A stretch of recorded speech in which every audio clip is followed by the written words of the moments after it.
Okay, चलो ठीक है. So let us C.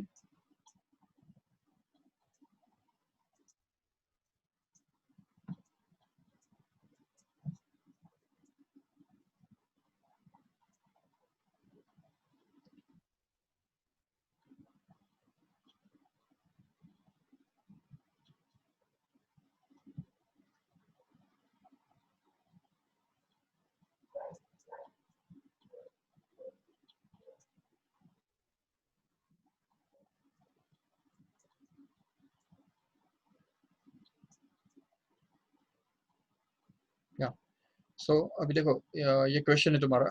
Just read this question first. What does it tells us? The surface density of charge on the Earth's surface is 2.65 into 10 raised to minus 9 coulomb per meter square. Assuming that the Earth behaves like a conductor, calculate the total charge carried by the Earth. Find the outward force acting on unit area of Earth's surface. Okay. तो अब इसमें से जो first part है वो तो बहुत easy है, क्योंकि हमको पता है ऑलरेडी कि जो देखो सरफेस डेंसिटी ऑफ चार्ज यहाँ पे दिया हुआ है, बराबर. तो सिग्मा का फॉर्मूला क्या है मुझे बताओ.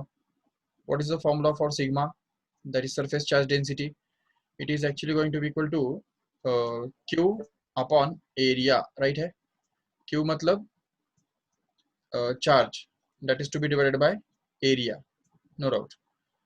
चलो ठीक है. So this is going to be the formula for surface charge density. Okay, and we want to find out the charge here, and that's why we can say sigma into area will be the charge, and sigma multiplied by area of the sphere. कोई भी जो spear होता है उस spear का area कितना होता है, तो हमको पता है 4 पाई आर स्क्वायर हुआ करता है. तो अगर ये यूज करेंगे तो हमको मिलेगा सिग्मा, जो कि यहाँ पे देखे रखा है, that is 2.65 into 10 raised to minus 9 coulomb per meter square. That is to be multiplied with 4 into pi, that is 3.14, and that is multiplied with r square. R मतलब क्या? Radius of Earth, which is already 6400 kilometre, 6400 kilometre, right. तो उसको हम लिख सकते हैं 64 into 10 raise to 5 metre, and उसका square भी हमको करना है. So if you work this out then we can get this as 2.65 into 4 into 3.14 must be multiplied with 10 raised to minus 9, and this 10 raised to 10. Achha, this should be multiplied with 64 also. Again it must be multiplied by 64 here, and then it will be multiplied with 10 raised to 10 and 10 raised to minus 9, which comes out to be 10 raised to 1 only, so that we can find this out. तो ये तो हम log table से कर सकते हैं आराम से, है कि नहीं.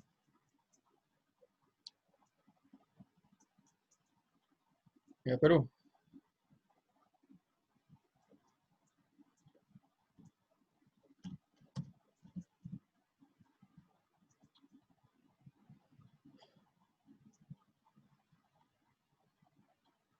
देखो 2.65 multiplied by 4 multiplied with 3.14 multiplied with 64, again 64,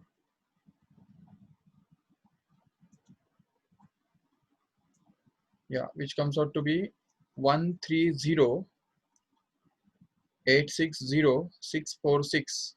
Okay, 130,860,646, 830,646, sorry, 860,646.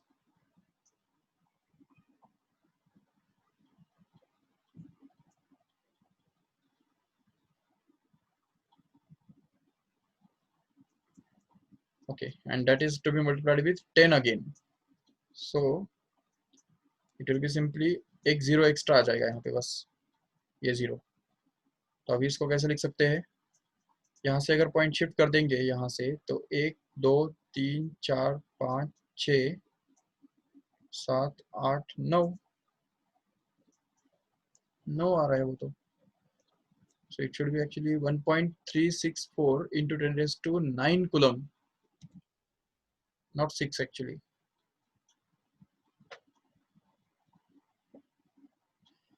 हाँ 64 बराबर है ना।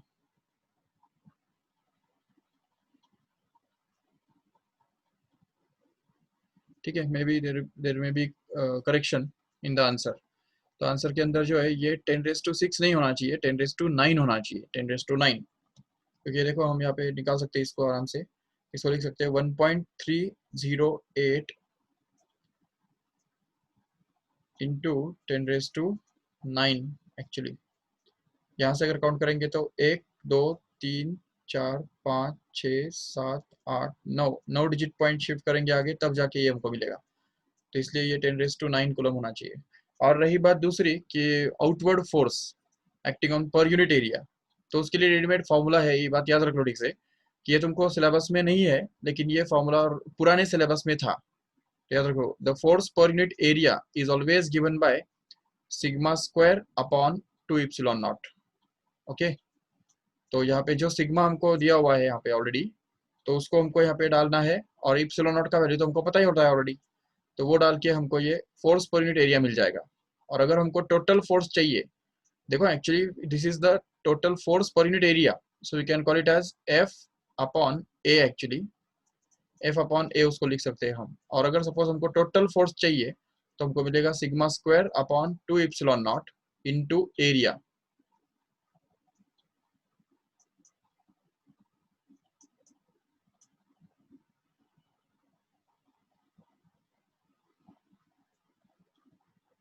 हाँ ओके, तो मैंने कुछ गड़बड़ किया क्या?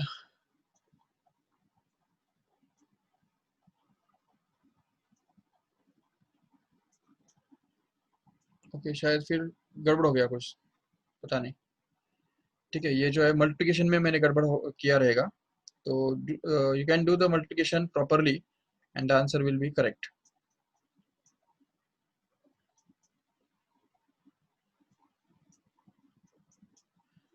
Okay, and this is about the total force per unit area, remember, and this is about the force। तो ये फॉर्मूला यूज करो, तो उससे तुमको फाइनल आंसर मिल जाएगा, नो डाउट। ओके, और कौन सा सम बताया था आपने, 20 वाला ना? Let us see this 20।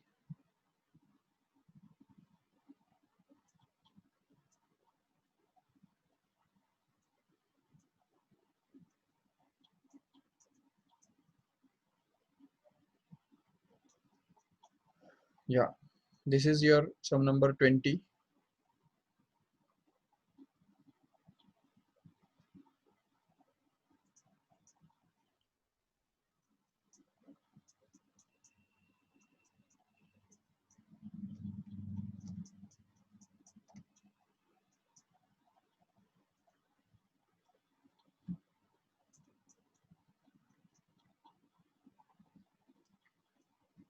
Okay, ये सम तुम्हारा 20 वाला है।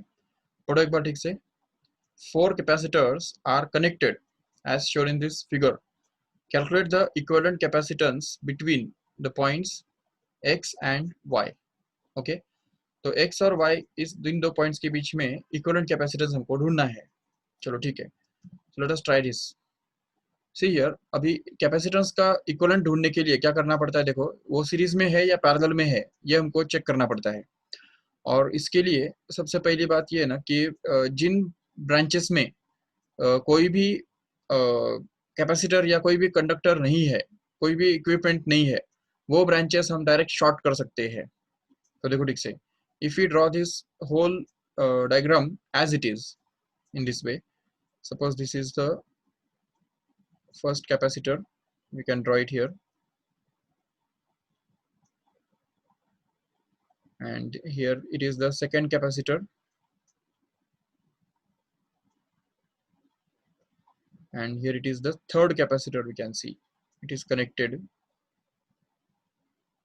ये 3 कैपेसिटेंस, 1 2 3, और एक चौथा कैपेसिटर यहाँ पे कनेक्टेड है, ये देखो। ठीक है, और ये पॉइंट y है और ये पॉइंट x है एक्चुअली।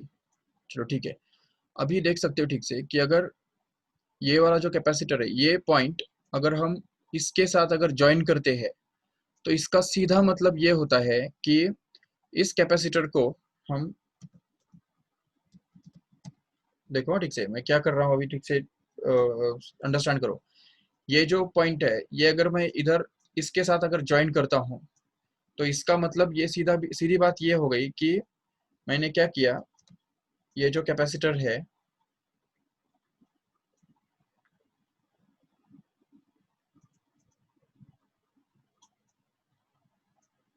ठीक है, इस कैपेसिटर को उठा के, देखो ठीक से उल्टा किया और इसको उल्टा करके यहाँ पे लगा दिया।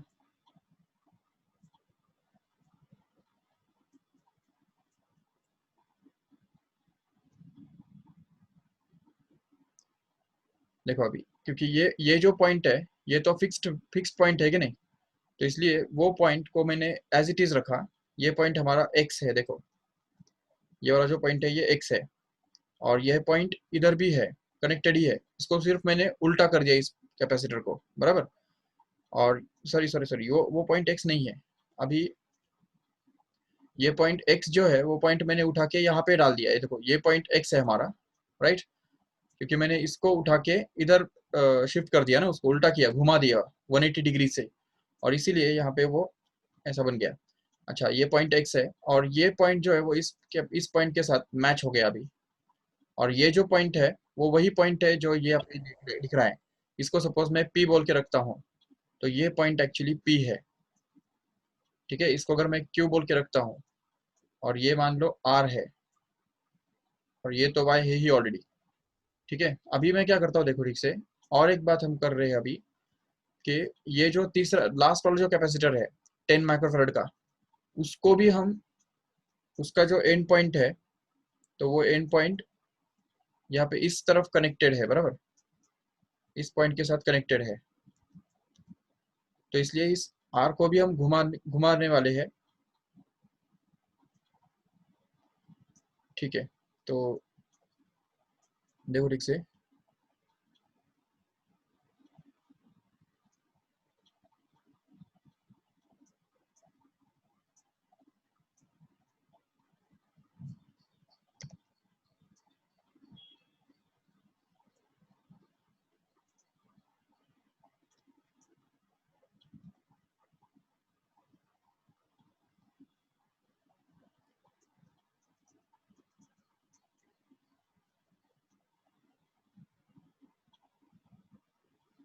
ये देखो, अगर ये पॉइंट जो है वो अगर यहाँ पे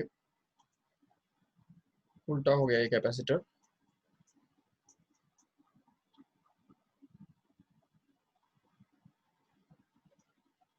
तो ये पॉइंट भी उसके साथ जाएगा जरूर, और ये पॉइंट जो है वो इसके साथ मैच हो रहा है।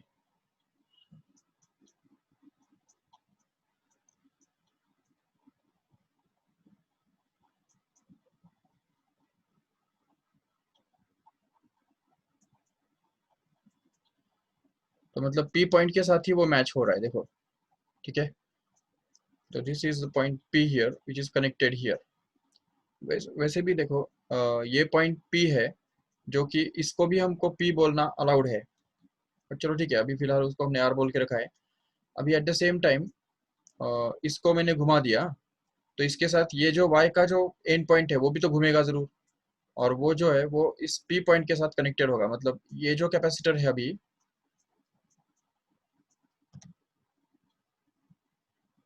ये कैपेसिटर को मैं उठा के सीधा यहाँ पे जाके लगा दूंगा। ठीक है, क्योंकि वो भी p पॉइंट के साथ ही कनेक्टेड है, और अभी ये y है।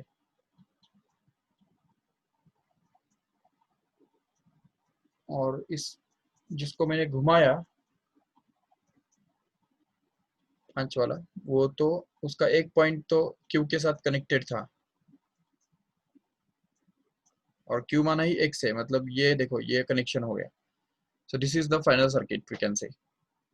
ये फाइनल सर्किट हमको मिल रहा है, जिसका मतलब यहाँ पे ये जो घूम घूम के यहाँ पे बन गया है, ये 2 माइक्रोफेरेड का कैपेसिटर, ये 3 माइक्रोफेरेड का कैपेसिटर और ये 5 माइक्रोफेरेड का कैपेसिटर, ये तीनों पैरेलल में लग गए और इनके सीरीज में, इनके तीनों के पैरेलल कॉम्बिनेशन के सीरीज में ये 10 माइक्रोफेरेड का अकेला कैपेसिटर यहाँ पे लग रहा है, नो डाउट।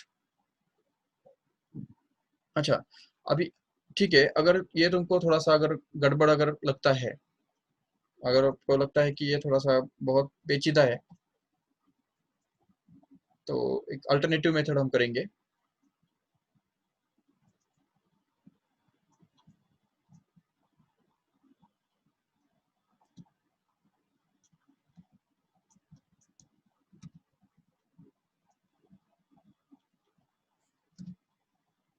जस्ट वेट, ये जो डायग्राम है तो वो डायग्राम में सिर्फ क्रॉप करके लेता हूँ।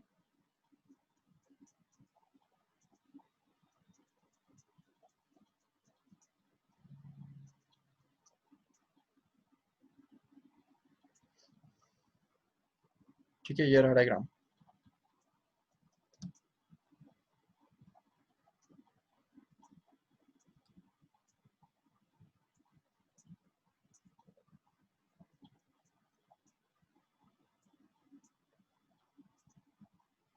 ओके, अभी देखो ठीक से कि इस डायग्राम के अंदर इन सभी पॉइंट्स को ना हम नाम दे देंगे, चलेगा? तो देखो ठीक से, जो इक्विपोटेंशियल पॉइंट्स होते हैं उनको हमको अलग नाम देने की जरूरत नहीं है। तो ये देखो, ये अगर x है तो ये भी जरूर x होगा, ये भी x है, ये भी x है, ये भी x है।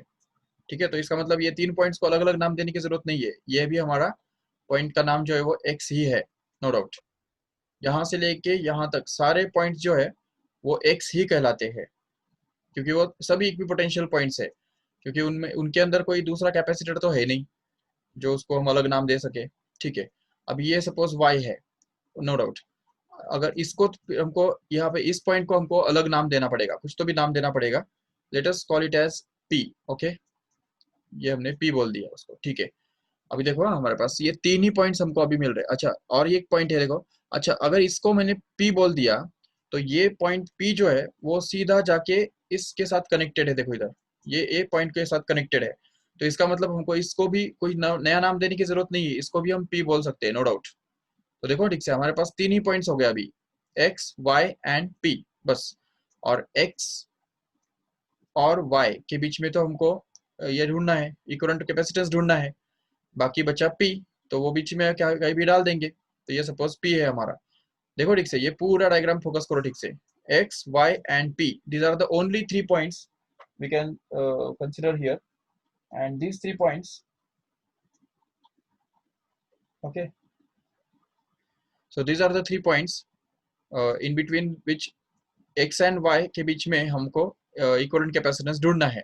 चलो ठीक है, तो उसके लिए सबसे पहले मुझे बताओ, ये जो कैपेसिटर है 2 माइक्रोफैराड वाला, वो कौन कौन से दो पॉइंट्स के बीच में है? देखो x, ये x और p के बीच में है, राइट है। तो इसलिए हम x और p के बीच में एक कैपेसिटर डाल देंगे जिसका वैल्यू 2 माइक्रोफैराड लिख देंगे। चलो ये यहाँ पे लग गया, ठीक है, this is 2 microfarad capacitors. Okay, now will see, ये जो 3 माइक्रोफैराड का कैपेसिटर है वो कौन से दो पॉइंट्स के बीच में है? देखो ठीक से, so it is going to be between x and p once again, see here, so that means x और p के बीच में और एक कैपेसिटर लग गया, ये देखो, जो कि 3 माइक्रोफैराड कैपेसिटर का है। ठीक है, 3 माइक्रोफैराड का कैपेसिटर x और p के बीच में लग गया। जो जो कैपेसिटर हो गए वो हम कट करके करते जाएंगे, ये कट हो गया, ये कट हो गया। ठीक है, अभी इसके ऊपर फोकस करो, 5 माइक्रोफैराड का कैपेसिटर है, तो वो कौन से दो पॉइंट्स के बीच में है? x और p। Surprisingly it is again between x and p, right. So अभी देखो x और p के बीच में और एक कैपेसिटर लग गया, ये देखो ये कैपेसिटर तीसरा कैपेसिटर है जो कि x और p के ही बीच में लग गया है, जिसका वैल्यू कितना है? 5 माइक्रोफैराड है देखो। तो this is of the capacitor of value 5 microfarad. Okay, and at the same time we can see ये जो चौथा कैपेसिटर है 10 माइक्रोफैराड वाला, वो कौन से दो पॉइंट्स के बीच में है? देखो p एंड y, बस p और y के बीच में है। तो ये देखो ये p और ये y, इन दोनों के बीच में एक ही कैपेसिटेंस जिसका वैल्यू 10 माइक्रोफैराड है, बिल्कुल, जिसके कारण हम ये बोल सकते हैं यहाँ पे कि ये तीन कैपेसिटर्स एक दूसरे को पैरेलल है और इनके पैरेलल कॉम्बिनेशन के साथ ये अकेला 10 जो है वो सीरीज में लग रहा है। तो अभी पैरेलल में क्या होता है, कैपेसिटर्स का एडिशन होता है। तो इसका नेक्स्ट डायग्राम कैसे बनेगा, देखो x और p के बीच में एक ही सिंगल कैपेसिटर आएगा और ये p है सपोज, और p और y के बीच में जो एक कैपेसिटर है वो वैसे ही रहेगा, ठीक है, 10 वाला। बट अभी इसमें मुझे बताओ ये पैरेलल कॉम्बिनेशन जो है 2 माइक्रोफैराड 5 एंड 3 माइक्रोफैराड, इन तीनों का पैरेलल कॉम्बिनेशन का इफेक्टिव कैपेसिटेंस कितना बनेगा तीनों के एडिशन के बराबर। How much it is? 2 plus 5 plus 3. How much it is? It is 10, right? So it is going to be 10 microfarad. Okay. So this 10 microfarad capacitor is connected in series with another 10 microfarad capacitor, which will give us simply 10 का आधा कितना होता है, क्योंकि देखो 1 upon RS, sorry 1 upon CS is always equal to 1 upon C1 plus 1 upon C2, ये formula उसके लिए यूज होगा, राइट।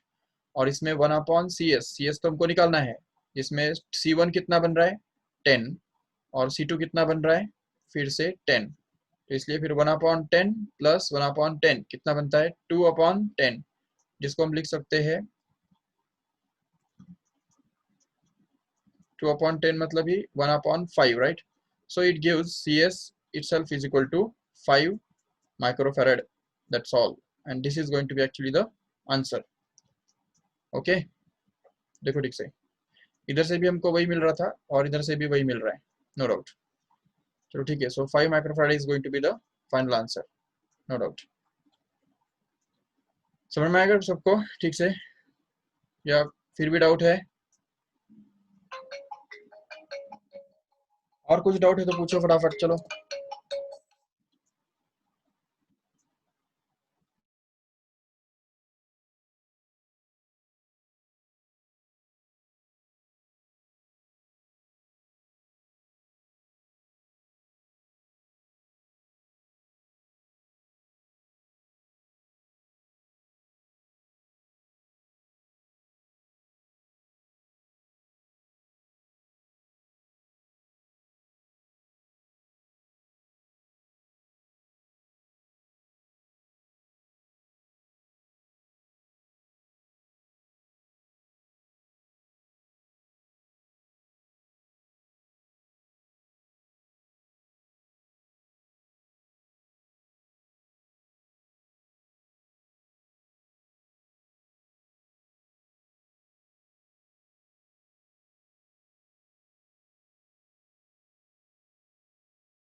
यस, दूसरे कोई डाउट है कि नहीं?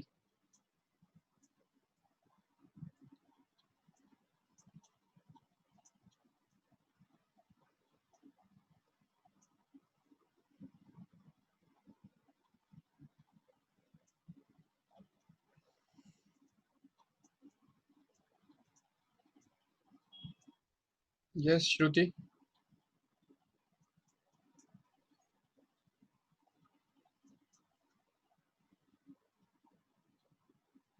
हाँ श्रुति बोलो। सर क्वेश्चन नंबर 11 में वो फॉर्मूला डालने के बाद में आंसर नहीं आ रहा। कैलकुलेशन करने के बाद आंसर नहीं आ रहा है? नहीं कौन से चार्ज का? चार्ज चार्ज जो निकालना था उसमें? नहीं, फोर्स का। फोर्स पर यूनिट एरिया वाला ना? हाँ तो sigma square upon 2 epsilon not, ये किया तुमने पूरा? हाँ, sigma square upon 2 epsilon not into area. Area नहीं करना है, फोर्स पर यूनिट एरिया बोला है ना उन्होंने। हाँ निकालना क्या है हमको? फोर्स पर यूनिट एरिया निकालना है। पढ़ो एक बार ठीक से। हाँ क्वेश्चन में क्या बोला उन्होंने? Find the outward force acting पर यूनिट एरिया, राइट? तो एरिया से मल्टीप्लाई करने की जरूरत नहीं है ना। ओके तो स्मॉल एफ निकालना है हमको, simply sigma square upon 2 epsilon not, इतना ही निकालना है। एरिया से मल्टीप्लाई मत ओके करो सर। उसको। ठीक है। हाँ ठीक है चलो, और कुछ डाउट?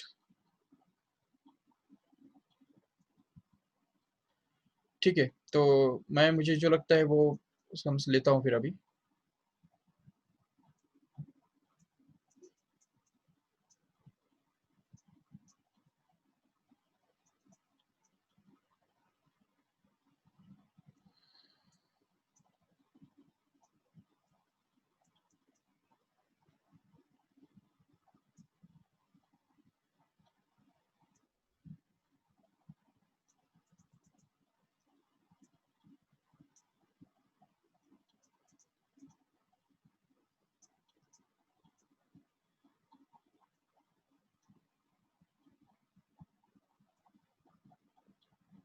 सारे तो सिंपल ही है वैसे।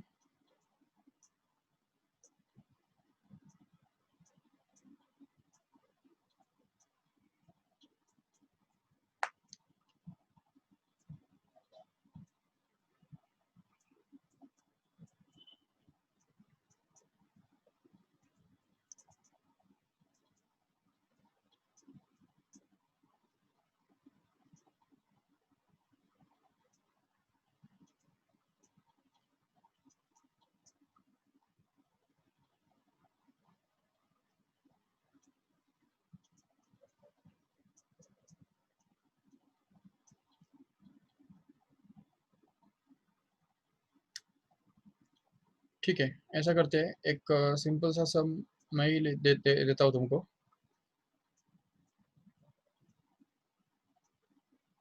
देखो ठीक से, क्वेश्चन ऐसा है।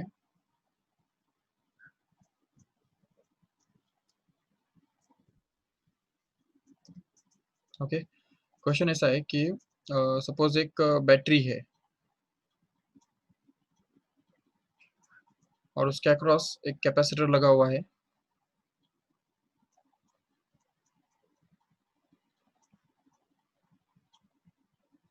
और इस पूरे कॉम्बिनेशन के सीरीज में, सॉरी पैरेलल में, और तीन कैपेसिटर लगे हुए हैं ऐसे।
देखो ये क्वेश्चन है, समझो।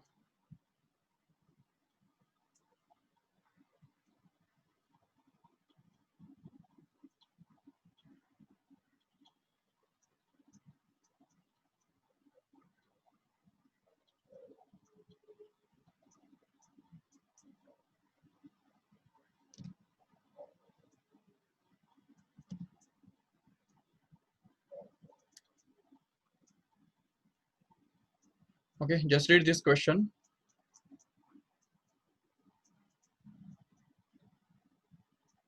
Okay, two condensers of capacitors 3 microfarad and 5 microfarad are respectively connected in parallel combination and is connected in series with the third capacitor of 2 microfarad, and the potential difference of 10 volt is applied across the entire combination. Find the charge and potential difference across the third capacitor.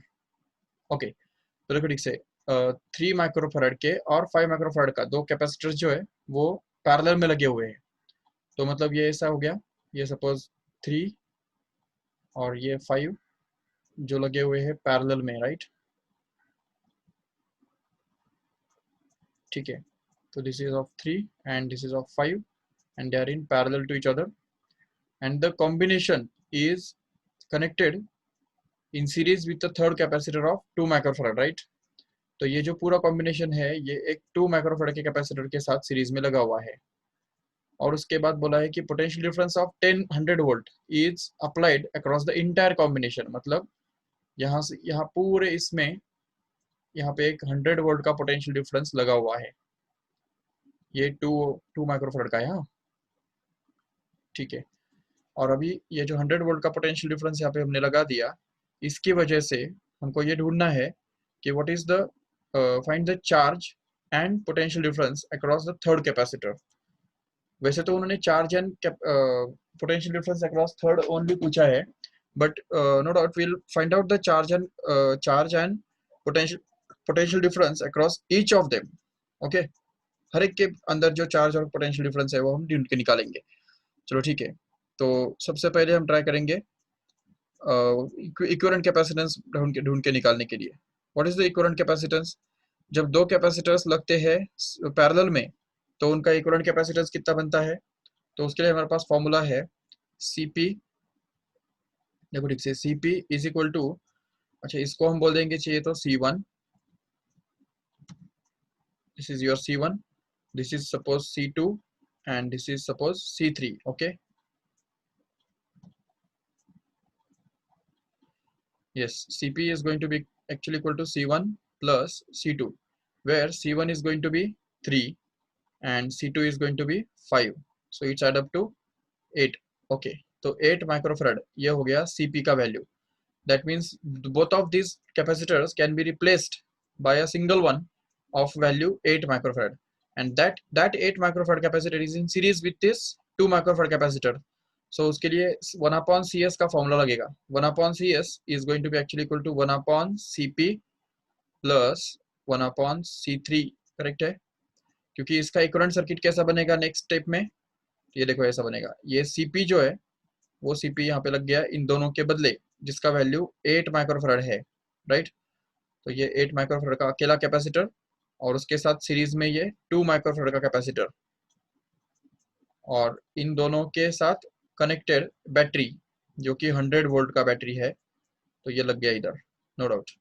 So this type of circuit will be drawn as a equivalent of this one here. तो इसका equivalent circuit ये बन गया, ठीक है। इसलिए फिर यहाँ पे ये दोनों सीरीज में है करके हमको ये मिलेगा 1 upon Cs which is actually going to be equal to 1 upon Cp which is 8 plus 1 upon C3 which is 2, so that we get this as 1 upon Cs is equal to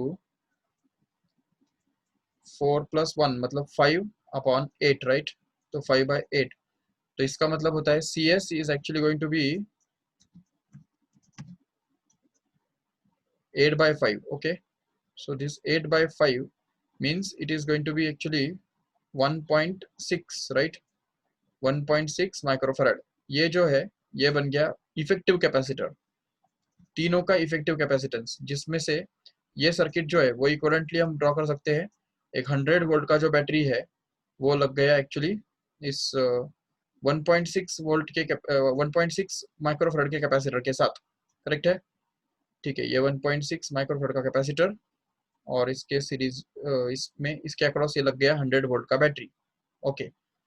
अभी देखो मुझे बताओ, अभी ये इसकी वजह से ये पूरा टोटल चार्ज कितना खींचेगा?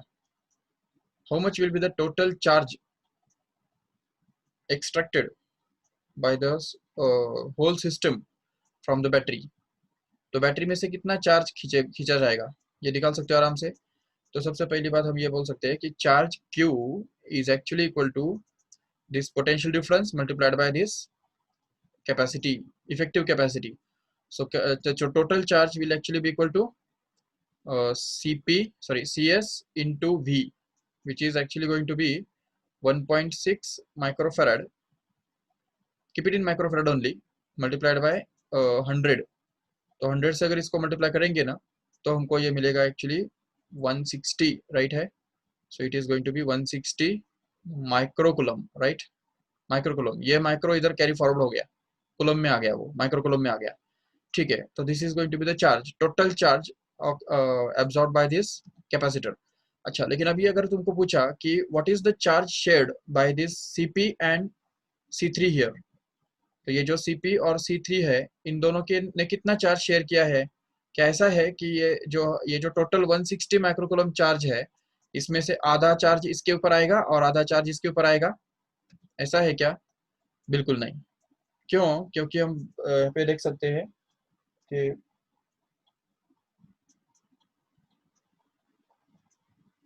उसका रीजन मैं बताता हूँ आपको कि whenever the two capacitors are going to be in series, तो series combination में क्या होता है, capacitor remains the same।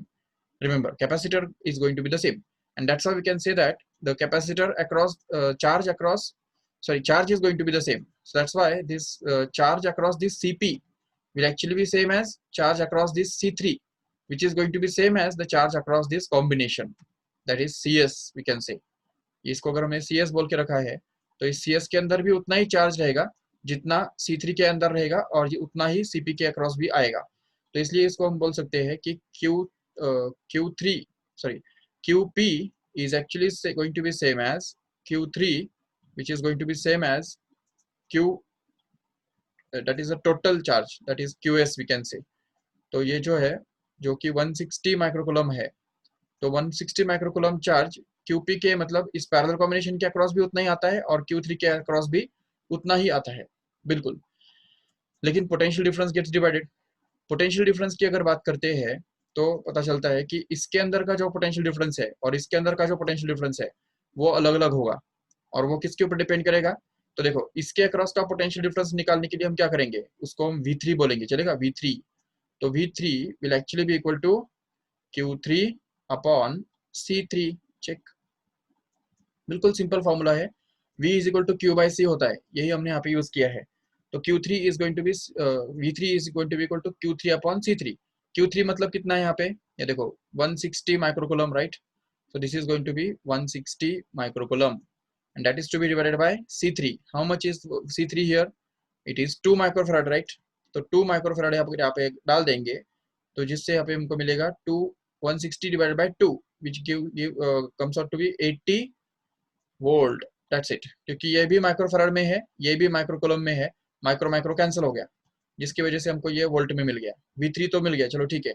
अभी अगर तुमको पूछा what is the potential difference across this parallel combination of this C3 CP here, ये जो पैरेलल कॉम्बिनेशन है इसके अक्रॉस कितना पोटेंशियल डिफरेंस है, तो उसके लिए हमको ये पता चलेगा VP is actually going to be equal to QP, मतलब इसके अंदर का जो चार्ज है जो कि हमने यहाँ पे ऑलरेडी निकाल के रखा है, तो QP must be divided by CP here. CP simply हमने वही फॉर्मूला यूज किया है, V equal to Q by C, that's it, जिससे हमको ये मिलता है QP अपॉन CP। तो QP कितना है, same as 160, and that is to be divided by CP, which is here CP is going to be 8 microfarad, right. तो अगर ये 8 को हम यहाँ पे डाल देंगे तो 8 से डिवाइड करेंगे इसको, तो देखो 160 divided by 8 comes out to be simply 20 volt, that's it. तो 20 वोल्ट, तो ये जो है V3 ये 80 वोल्ट हमको मिल रहा है, जबकि VP हमको 20 वोल्ट मिल रहा है। अभी मुझे बताओ 80 प्लस 20 कितना होता है, 100। वो तो होना ही चाहिए क्योंकि battery is of 100 volt, right. तो उन दोनों का जो सम है, इसके अंदर जितना भी कैपेसिटर वोल्टेज आ गया, जो कि हम बोल रहे हैं इसके अक्रॉस कितना वोल्टेज आ गया, 20 वोल्ट आ गया, 20 वोल्ट। और इसके अक्रॉस कितना वोल्ट आ रहा है, 80 वोल्ट। तो इन दोनों का जो सम है 20 प्लस 80 का जो वैल्यू है वो तो 100 आना ही था, नो डाउट, वो तो आ गया, चलो ठीक है। अभी उससे भी आगे जाके हम देखेंगे यहाँ पे कि अगर इस पैरेलल कॉम्बिनेशन के अंदर जो वोल्टेज है वो अगर 20 वोल्ट है, नो डाउट, तो क्या इस ये जिनका पैरेलल कॉम्बिनेशन है, देखो जैसे यहाँ पे C1 और C2 इन दोनों का पैरेलल कॉम्बिनेशन है ना वो, तो क्या इन दोनों के ऊपर जो चार्जेस है क्या वो सेम रहेंगे? बिल्कुल नहीं, क्योंकि वो पैरेलल कॉम्बिनेशन है। पैरेलल कॉम्बिनेशन में क्या होता है, charges are getting divided whereas potential difference remains the same. So we can say that the charge across C1 here, which will be denoted by Q1, will be obtained to be equal to C1 into VP. VP क्यों? ये देखो VP इधर, VP मतलब ही पूरे combination के अंदर का वो पोटेंशियल डिफरेंस है, जो कि पैरेलल कॉम्बिनेशन के होने की वजह से इन दो पॉइंट्स के बीच में उतना ही पोटेंशियल डिफरेंस होगा। ये जो VP पोटेंशियल डिफरेंस है, ये इस ब्रांच के अंदर मतलब इस पूरे कॉम्बिनेशन के अंदर 20 वोल्ट का ही पोटेंशियल डिफरेंस होगा, बिल्कुल। तो इसलिए यहाँ पे हम बोल सकते हैं VP is going to be 20 volt. तो वो 20 वोल्ट यहाँ पे हमको यूज करना है इधर, और इससे हमको Q1 मिलेगा, जो कि C1 कितना है 3 माइक्रोफैराड मल्टीप्लाइड बाय VP, वो कितना है 20 वोल्ट। देखो इधर, तो ये 20 वोल्ट से अगर इसको मल्टीप्लाई करेंगे तो Q1 कितना मिलेगा 60 माइक्रोकुलम, नो डाउट। तो ये बन गया 60 microcoulomb, okay. And at the same time Q2 can also be found out similarly. तो देखो Q2 जो है इस कैपेसिटर के अंदर का जो चार्ज है वो हमको मिलेगा उसका capacity C2 multiplied by it's potential difference. अब इसके अक्रॉस कितना पोटेंशियल डिफरेंस है, सेम उतना ही जितना पैरेलल कॉम्बिनेशन के अक्रॉस है, मतलब ही 20 वोल्ट। तो इसलिए उसको हम VP बोल देंगे, VP। तो इससे उसको मल्टीप्लाई करेंगे तो हमको मिलेगा 5 माइक्रोफैराड मल्टीप्लाइड बाय VP, जो कि 20 वोल्ट है, जिससे हमको मिलता है 100 microcoulomb. Micro as it is रहेगा, क्योंकि यहाँ पे 5 जो है वो माइक्रोफैराड में था, तो ये भी आंसर माइक्रोकुलम में आएगा। चलो ठीक है, तो Q2 तो हमको मिल गया, Q2 is 100 microcoulomb and Q1 is 60 microcoulomb. If we add this Q1 plus Q2, तो Q1 plus Q2 अगर करेंगे तो कितना आ रहा है, it becomes 160 microcoulomb, and it has to be, just because Q1 plus Q2 must be equal to QP, which is the total charge across this combination, which is going to be the same as this total charge, which is 160 microcoulomb here. तो ये 160 microcoulomb ही जो है उसमें से जो कुछ जो है वो ऊपर तरफ डिवाइड हो गया और कुछ बचा हुआ इधर नीचे डिवाइड हो गया, ऐसा हम बोल सकते हैं। ये 160 माइक्रोकुलम में से 60 माइक्रोकुलम Q1 के अंदर C1 के अंदर आ गया, और बचा हुआ जो 100 माइक्रोकुलम है वो C2 के अंदर आ गया, बिल्कुल। So this is the nature of electrical circuits, remember. So ये जो कैपेसिटिव सर्किट्स होते हैं तो उनका नेचर ऐसा ही होता है।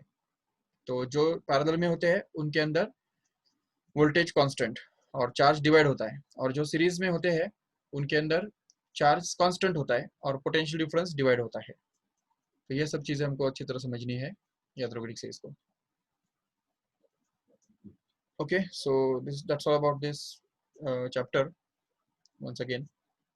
So we can see the next lecture will be of next chapter, ठीक है। तो नेक्स्ट चैप्टर हम स्टार्ट करेंगे नेक्स्ट लेक्चर में।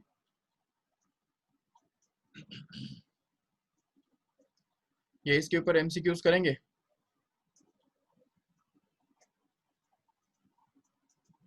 वैसे भी नीट JEE नीट के लेक्चर्स हमको स्टार्ट करने ही है, तो इस चैप्टर के ऊपर या तो फिर पहला वाला जो चैप्टर्स जो होके गए हैं उनके ऊपर MCQs का लेक्चर कर सकते हैं।